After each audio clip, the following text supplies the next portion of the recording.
आज मैं आपको ग्रहों के मार्गी और वक्री होने के संबंध में जानकारी दूंगा। यहाँ दो शब्द हमने यूज में लिए, पहला मार्गी और दूसरा वक्री। जब तक हम मार्गी और वक्री इन दोनों शब्दों का अर्थ और व्याख्या नहीं समझेंगे, तब तक ग्रहों के मार्गी और वक्री होने की जानकारी होना हमारे लिए बेकार है। हम इस टॉपिक पर विचार करें। आपको कहना चाहूंगा कि यदि आप ज्योतिष सीख रहे हैं तो ये जो मैं आपको बातें बता रहा हूं, ये बहुत ही सरल, सीधी और प्राथमिक स्तर पर, आधारभूत स्तर पर समझने योग्य बातें आपको बताने जा रहा हूं। यदि आप इसे ध्यान से सुनेंगे तो मुझे पूरी उम्मीद है कि आप जो टॉपिक पर मेरे एपिसोड्स ज्योतिष और कुंडली से संबंधित है, आप उनकी भली भांति जानकारी प्राप्त कर लेंगे। लेकिन आपको वीडियो पूरा देखना और सुनना होगा। मैं अपने मुख्य बिंदु पर आता हूं कि ये ग्रह मार्गी और वक्री कैसे होते हैं। सबसे पहले हम इसकी जानकारी लेते हैं। आप अच्छे से जानते हैं कि ब्रह्मांड में राशियों को 12 भागों में क्रमशः मेष, वृषभ और इस प्रकार से मीन तक बांटा गया। प्रत्येक ग्रह अपनी गति के अनुसार अपने ऑर्बिट में, अपने अक्ष पर भ्रमण करता है और सामान्यतया छाया ग्रहों को छोड़कर, छाया ग्रह में हम जानते हैं राहु और केतु आते हैं, सामान्यतया छाया ग्रहों को छोड़कर जिस क्रम में हमें राशियां ज्योतिष में बताई गई है, उसी क्रम में 7 नैसर्गिक ग्रह अपने ऑर्बिट यानी अपनी कक्षा में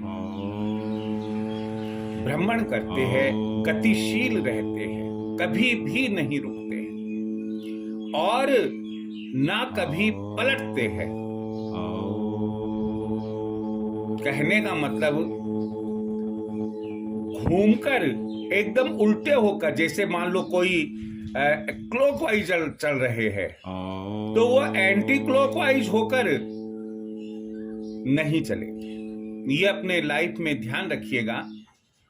अगर ऐसा होता है तो एक प्रलय की स्थिति ब्रह्मांड में आ जाएगी, जिसे हम मनुष्य कभी भी सहन नहीं कर पाए।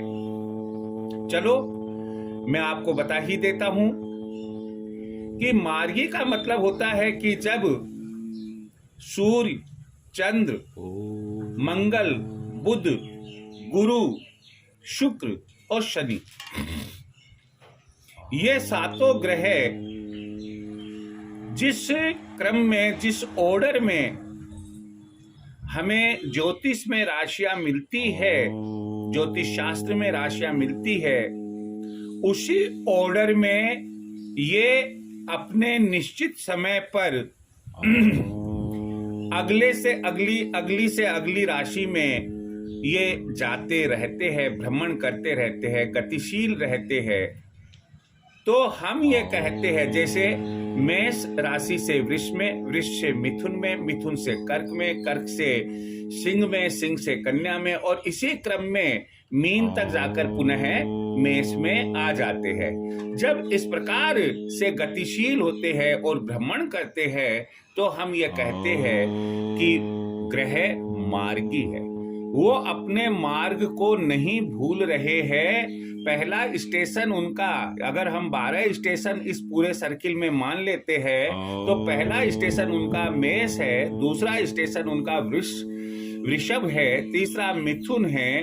तो वे अपने अपने इसी क्रम में स्टेशन पर जाते और रुकते हुए, यानी कि उस पर भ्रमण करते हुए, और फिर आगे 12वें स्टेशन मीन राशि तक पहुंचकर और पुनः पहले स्टेशन से होते हुए गतिशील रहते हैं। तो ऐसा जब होता है तो हम ये कहते हैं कि ग्रह मार्गी है। 100% जो मार्गी ग्रह है वे केवल सूर्य और चंद्रमा ही है। यहाँ मैंने मार्गी और वक्री ग्रह की आपको 3 भागों में बांटकर जानकारी दी है। पहला भाग है सूर्य और चंद्रमा, दूसरा भाग है राहु और केतु, तीसरा भाग है मंगल, बुध, गुरु, शुक्र एवं शनि। सूर्य और चंद्रमा हमेशा मार्गी होते हैं। कहने का मतलब है, मेष राशि है, फिर उसके बाद में वृषभ राशि है, फिर मिथुन राशि है, और इसी क्रम में ये आगे बढ़ते हैं। कभी भी ये पीछे वाली राशि में पुनः, यानी एक बार आगे बढ़कर वापस पीछे वाली राशि में हमें दिखाई नहीं देते हैं। इसलिए ये हम कह सकते हैं कि 100% जो मार्गी ग्रह है वो कौन से है? वो है सूर्य और चंद्रमा। मार्गी का मतलब जिस क्रम में हमें राशियां दी गई है, उन्हीं राशियों में वे भ्रमण आगे से आगे करते रहते हैं और कभी भी पीछे वाली राशि में स्थित नहीं होते या भ्रमण नहीं करते हैं। आगे बढ़कर पीछे की तरफ हमें सुनने को नहीं मिलता है कि पहले मिथुन राशि में थे और अब ये कुछ दिनों के लिए वृषभ राशि में आ गए, ऐसा सुनने को नहीं मिलता है। तो हम ये कहेंगे कि सूर्य और चंद्रमा दोनों 100% मार्गी ग्रह होते हैं। दूसरा है राहु और केतु। हमने जैसा कि बताया कि जो क्रम है, जो यदि हम एक क्रम लेते हैं, जैसे ये एक हमारा क्रम है, ये क्रम है और मान लो ये इस तरीके से बना हुआ है कि ये मेष राशि है, ये वृषभ राशि है, और इस तरीके से इधर पहुंचते पहुंचते ये मीन है, ये कुंभ है, इस तरीके से है। तो यहाँ मैं आपको बता दूं कि राहु और केतु कभी भी ऐसे भ्रमण या गतिशील नहीं होते। एंटी क्लॉकवाइज ये गति नहीं करते हैं, ये गति नहीं करते। जो एंटी क्लॉकवाइज इस ऑर्डर में मेष, वृषभ, मिथुन, कर्क ऐसे करते हैं, उनको हम मार्गी ग्रह कहते हैं। ये हमेशा जो भ्रमण करते हैं, गतिशील रहते हैं, ये इस ऑर्डर में रहते हैं। कहने का मतलब, यदि राहु वृषभ में है तो 1.5 साल बाद में जो उसकी कालावधि है एक राशि में भ्रमण करने की, वो व्यतीत होने के बाद में वो मेष राशि में आ जाएगा। यानी कि इस तरीके से फिर मेष राशि में 1.5 साल भ्रमण करने के बाद में फिर वो मीन राशि में आएगा। इस प्रकार से मीन राशि में भ्रमण करने के बाद में कुंभ राशि में आता है। जो स्थिति राहु की है वो ठीक वैसी की वैसी केतु की होती है। और जैसा कि हम ये जानते हैं कि राहु और केतु ठीक 180 डिग्री पर कुंडली में रहते हैं, तो स्वाभाविक है जिस क्रम में, जिस ऑर्डर में क्लॉकवाइज जब राहु भ्रमण कर रहा है एक एक राशि में, तो उसी तरह से क्लॉकवाइज केतु भी कुंडली में भ्रमण करेगा। और ऐसा भ्रमण जो क्लॉकवाइज होता है वह कहलाता है वक्री। तो हमने यहाँ पर लिखा कि राहु और केतु हमेशा वक्री होते हैं। हमेशा, देखिए यहाँ पहले सूर्य और चंद्रमा में था, हमेशा मार्गी होते हैं। राहु और केतु में है, हमेशा वक्री होते हैं। अब शेष 1 2 3 4, इन 4 को हटाने के बाद में शेष 5 ग्रह बचे, मंगल, बुध, गुरु, शुक्र एवं शनि। सामान्यतया तो ये मार्गी होते हैं। कहने का मतलब मेष राशि के बाद में वृषभ में, वृषभ राशि से मिथुन में, और इसी क्रम में चलते हैं। लेकिन ये कभी कभी वक्री हो जाते हैं, तो लोग बाग ये कहते हैं कि उल्टी चाल चल रहे हैं। अब उल्टी चाल का मतलब क्या, वो उलट गए। जैसे मान लीजिएगा कि किसी ग्रह का कोई ग्रह ऐसे चल रहा है, ठीक है, और अब हम ये कह दें कि थोड़े समय बाद में और ये वो ऐसे चल रहा है, तो क्या उसने अपना मुंह इधर कर लिया? नहीं, ऐसा संभव नहीं। ये जो ऑर्बिट होता है वो ऑर्बिट में जब वो अपनी गति से भ्रमण करते हैं, और धीमी गति होने के कारण यदि कोई ग्रह जैसे वृषभ राशि में भ्रमण कर रहा है, लेकिन ऑर्बिट बढ़ जाने के कारण या उसकी गति कुछ धीमी हो जाने के कारण वह चलते चलते पुनः कौन सी स्थिति में आ जाता है?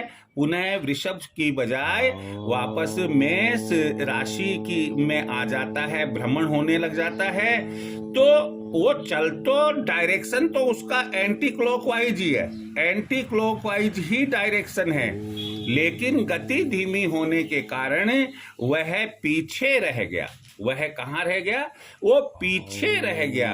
और नतीजा पीछे रहने का ये हुआ कि उसे पहले वाले स्टेशन पर कुछ दिनों के लिए पुनः भ्रमण यानी कि गति करनी पड़ी, परंतु उसने अपना मुंह, अपनी चाल वो तो एंटी क्लॉकवाइज ही रखी है। गति जो है वो तो एंटी क्लॉकवाइज ही है। हम ये कह दें कि उनकी एंटी क्लॉक ना होकर क्लॉकवाइज गति हो जाती है, उल्टी गति हो जाती है, नहीं, यह तो बोलने में आता है, यह आम आदमी को बताने में आता है। लेकिन जो ज्योतिष शास्त्री है, जो गणित से कुंडली का निर्माण करते हैं और ज्योतिष को गणित की दृष्टि से देखते हैं, वो बखूबी जानते हैं, बहुत अच्छे से जानते हैं कि कोई भी ग्रह उल्टा होकर, जैसे सपोज करो आप स्कूटर चला रहे हैं और आप 60 किलोमीटर प्रति घंटे की स्पीड से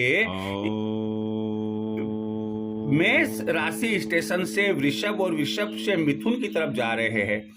अब मैं कैसे कह दूं कि आपने 60 किलोमीटर पर चलते चलते एकदम आप टर्न कर लेते हैं और वृषभ से मेष स्टेशन की तरफ यानी कि मेष राशि की तरफ जाने लग जाते हैं? भैया, ऐसा एकदम ब्रेक लगाकर या चलती चलती के अंदर, ब्रेक तो लगेगा ही नहीं क्योंकि कोई ग्रह गतिशील है, वो रुकता तो है नहीं। और चलते चलते के अंदर अगर आप एकदम टर्न कर लेते हैं नॉर्थ से साउथ में या साउथ से नॉर्थ में, ईस्ट से वेस्ट में या वेस्ट से ईस्ट में, बट नेचुरल पूरी 101% पॉसिबिलिटी है कि आपका एक्सीडेंट निश्चित है और वो भी भयंकर एक्सीडेंट होगा। तो इसलिए मैं आपको यह जानकारी देना चाहूंगा कि कोई भी ग्रह एकदम पलटकर एंटी क्लॉकवाइज से क्लॉकवाइज नहीं होता है।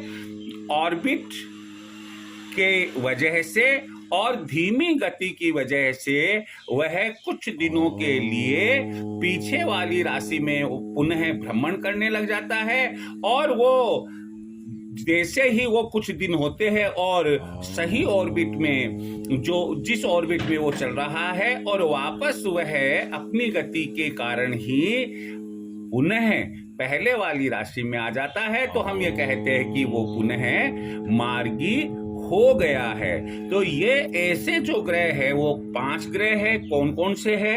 मंगल है, बुध है, गुरु है, शुक्र है एवं शनि है। इसमें मैंने आपको बताया है कि सामान्यतया ये ग्रह मार्गी ही होते हैं, कभी कभी ये ग्रह वक्री हो जाते हैं। अब ये हमें अखबारों से भी मालूम पड़ जाता है, हमारे पास में ज्योतिष के सॉफ्टवेयर है उससे भी मालूम पड़ जाता है, यदि गूगल के ऊपर हम देखना चाहे तो वहां से भी मालूम पड़ जाता है।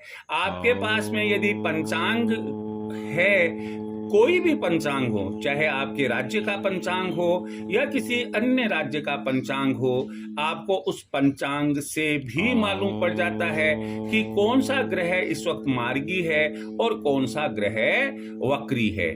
यहाँ जब कभी कभी वो वक्री होता है तो कितने समय के लिए होता है, एक छोटी सी सारणी मैंने यहाँ बनाई है, और वो ये है कि जब मंगल वक्री होता है तो यह 80 दिनों के लिए रहता है, लगभग 80 दिन के लिए मंगल वक्री रहता है। बुध केवल 24 दिनों के लिए वक्री रहता है, जबकि गुरु 120 दिनों के लिए, सामान्यतया 120 दिनों के, ऑन एन एवरेज 120 दिनों के लिए वक्री होता है। शुक्र 42 दिनों के लिए होता है और शनि महाराज 140 दिनों के लिए वक्री स्थिति में रहते हैं।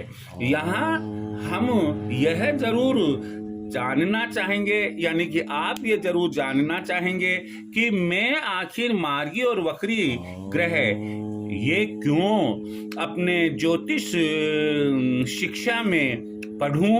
भाई देखो, ऐसा है कि मार्गी ग्रह जो जब होते हैं तो चाहे वो सौम्य ग्रह हो, क्रूर ग्रह हो, वे सामान्यतया सामान्य फल, यानी कि शुभ देना है तो सामान्य देंगे, अशुभ फल देना है तो सामान्य देंगे। परंतु जब कोई ग्रह, चाहे वह सौम्य हो चाहे वह क्रूर ग्रह हो, वो यदि वक्री होता है तो वक्री काल में सौम्य ग्रह कम शुभता देता है। देखो वापस सुन लो, जब कोई भी ग्रह वक्री होता है तो वक्री काल जो ये 80, 24, 120, 42 और 140 दिन बताए हैं, इसमें सौम्य ग्रह यदि वक्री होता है तो वो शुभता कम देता है, यानी कि उसकी शुभता में कमी आ जाती है। और जो क्रूर ग्रह होते हैं वो अशुभ ग्रहों अशुभता में वृद्धि करते हैं, यानी कि वो अधिक अशुभ होने लग जाते हैं। यदि आपकी कुंडली के शुभ अशुभ भाव में ये सौम्य या क्रूर ग्रह बैठे हुए हो तो वक्री होने की स्थिति में जो क्रूर ग्रह है वो थोड़े ज्यादा अशुभ फल देंगे और जो सौम्य ग्रह है वो कम शुभ फल देंगे। तो आपकी कुंडली में जो ये मंगल, बुध, गुरु, शुक्र एवं शनि की जो स्थिति है, वहां उस स्थिति में उनकी शुभता और उनकी अशुभता, शुभता में कमी आएगी और अशुभता में वृद्धि होगी। यही वजह है कि जिस समय आप अपनी कुंडली किसी ज्योतिषविद को दिखलाते हैं या आप खुद देखते हैं तो ध्यान रखिए कि गोचर में, जिस दिन आप दिखला रहे हैं, गोचर में मंगल, बुध, गुरु, शुक्र एवं शनि वो मार्गी है या वक्री है, इसकी पूरी जानकारी आपको होनी चाहिए। क्यों? कि उनकी शुभता में कमी होगी सौम्य ग्रहों की, और जो क्रूर ग्रह है, जो अशुभ ग्रह है, उनकी अशुभता में वृद्धि रहेगी। यदि हम इस चीज को ध्यान नहीं रख रहे हैं तो हमारा जो फलादेश है वह सही और सटीक नहीं बैठेगा। मुझे पूरी उम्मीद है कि आपको ग्रहों का मार्गी और वक्री होना यह समझ में आ गया होगा। किसी वजह से कोई शंका है, कोई डाउट्स आपके हैं, तो आप अपने डाउट्स को कमेंट बॉक्स में लिखे या मुझे मोबाइल से कांटेक्ट करें। मैं आपके डाउट्स का निराकरण, समाधान करूंगा। ये मैं आपको विश्वास दिलाता हूं कि मैं आपके डाउट्स का निराकरण करूंगा, समाधान करूंगा, और इस प्रकार से मार्गी और वक्री ग्रह अपने आज पूरे होते हैं। Thank you very much. जय श्री कृष्ण।